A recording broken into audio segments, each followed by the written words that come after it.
നമസ്കാരം. കഴിവും കായികക്ഷമതയും ഒരുപോലെ പരീക്ഷിക്കപ്പെടുന്ന കളിക്കളം. ഭാഗ്യനിർഭാഗ്യങ്ങൾക്കും ഇവിടെ സ്ഥാനമുണ്ടെന്ന് പറഞ്ഞാൽ എങ്ങനെ തള്ളിക്കളയാനാവും?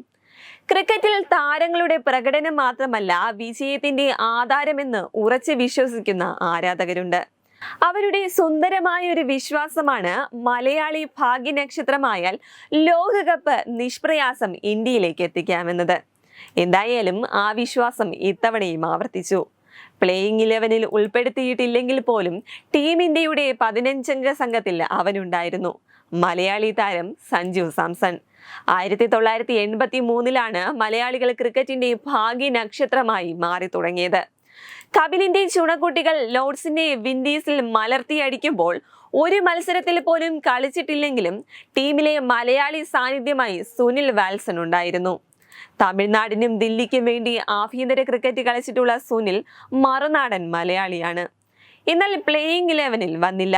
അതേസമയം 2007-ലെ T20 ലോകകപ്പിൽ ഇന്ത്യക്ക് ആദ്യ T20 കിരീടം നേടിത്തന്നത് നമ്മുടെ ശ്രീശാന്തിന്റെ ക്യാച്ചായിരുന്നു.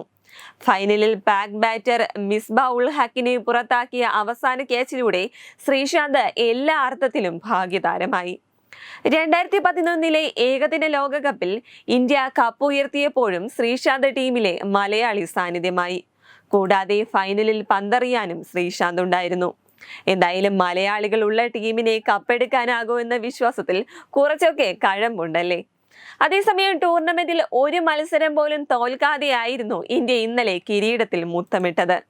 ടോസ് നേടി ബാറ്റിംഗിനിറങ്ങിയ ഇന്ത്യക്ക് തുടക്കത്തിൽ വിക്കറ്റുകൾ നഷ്ടമായെങ്കിലും കൃത്യസമയത്ത് ഫോമിലേക്ക് ഉയർന്ന വിരാട് കോഹ്ലി 59 പന്തിൽ നിന്ന് 76 റൺസ് നേടിക്കൊണ്ട് ഇന്ത്യൻ വിജയത്തിൽ നിർണായക പങ്ക് വഹിച്ചു.